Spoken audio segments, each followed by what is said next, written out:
വർഷം മുൻപ് വലിയ മോഹങ്ങളുമായി ബി.ജെ.പിയിൽ ചേക്കേറിയതാണ് പത്മജ വേണുഗോപാൽ. എന്നാൽ ഇപ്പോൾ സ്വന്തം തട്ടകമായ തൃശൂരിൽ വല്ലാതെ ഒറ്റപ്പെട്ടിരിക്കുകയാണ് പപ്പേടത്തി. ലോക്സഭാ തെരഞ്ഞെടുപ്പിൽ സീറ്റ് ലഭിക്കാത്തതിന്റെ നിരാശ മറക്കാൻ തദ്ദേശ തെരഞ്ഞെടുപ്പിൽ തന്നോടൊപ്പം കോൺഗ്രസ് വിട്ടെത്തിയ അനുയായികൾക്ക് സീറ്റ് ഒപ്പിക്കാനുള്ള പത്മജയുടെ അവസാനവട്ട ശ്രമവും അമ്പെ പരാജയപ്പെടുകയായിരുന്നു. എന്നാൽ തൃശൂരിലെ ബി.ജെ.പി നേതൃത്വം തദ്ദേശ തെരഞ്ഞെടുപ്പിലേക്കുള്ള പത്മജയുടെ എല്ലാ ശുപാർശകളും തള്ളിക്കളയുകയായിരുന്നു.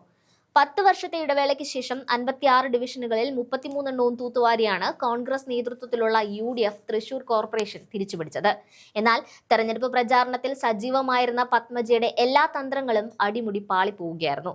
സുരേഷ് ഗോപി ഇഫക്റ്റിൽ വലിയ മുന്നേറ്റം പ്രതീക്ഷിച്ച ബി.ജെ.പിക്ക് കേവലം 8 സീറ്റുകൾ കൊണ്ട് തൃശൂരിൽ തൃപ്തിപ്പെടേണ്ടി വന്നു.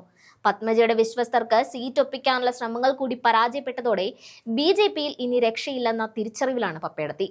ബി.ജെ.പിയിൽ ഇനി നിക്കിക്കള്ളിയില്ല എന്ന കൃത്യമായ തിരിച്ചറിവുണ്ടായതോടെ മാതൃപ്രസ്ഥാനമായ കോൺഗ്രസിലേക്ക് മടങ്ങാനുള്ള ഒരുക്കത്തിലാണ് പത്മജ എന്ന വാർത്തകളാണ് ഇപ്പോൾ രാഷ്ട്രീയ വൃത്തങ്ങളിൽ സജീവമാകുന്നത്.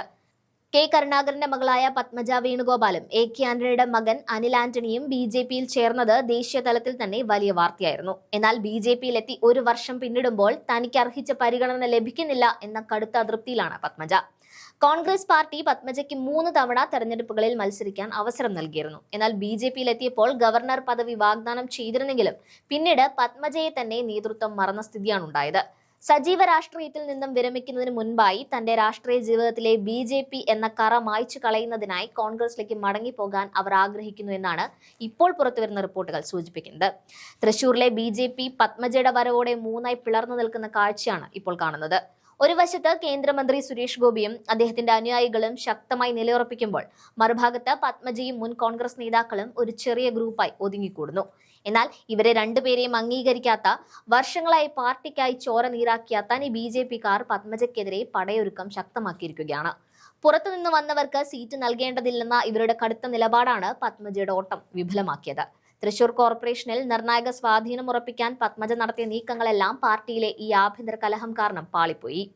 പത്മജയുടെ കോൺഗ്രസിലേക്കുള്ള മടക്കത്തിൽ ഏറ്റവും നിർണായകമാകുക സഹോദരൻ കെ മുരളീധരന്റെ നിലപാടാണ്.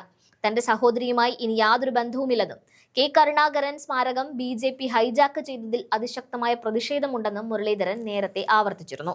തൃശൂർ കോർപ്പറേഷനിൽ കോൺഗ്രസിനെ മികച്ച വിജയത്തിലേക്ക് നയിച്ച മുരളീധരൻ ഇപ്പോൾ പാർട്ടിക്കുള്ളിൽ കൂടുതൽ കരുത്തനായി മാറിയിരിക്കുകയാണ്. പത്മജയെ തിരികെ എടുക്കുന്നത് പ്രവർത്തകർക്കിടയിൽ എന്ത് ചലനമുണ്ടാക്കുമെന്ന കാര്യത്തിൽ അദ്ദേഹത്തിന് ആശങ്കയുണ്ട്.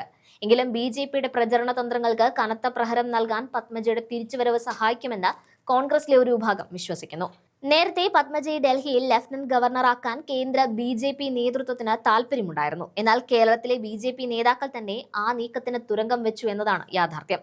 വലിയ വാർത്തകൾ പ്രതീക്ഷിച്ച് കാത്തിരുന്ന പത്മജയ്ക്കെന്ന് നിരാശയായിരുന്നു ഫലം. പത്മജയുടെ സാന്നിധ്യം കേരളത്തിൽ ബി.ജെ.പിക്ക് വലിയ ഗുണമൊന്നും ചെയ്തിട്ടില്ലെന്ന യാഥാർത്ഥ്യം കേന്ദ്ര നേതൃത്വത്തിന് ബോധ്യമായിട്ടുണ്ട്.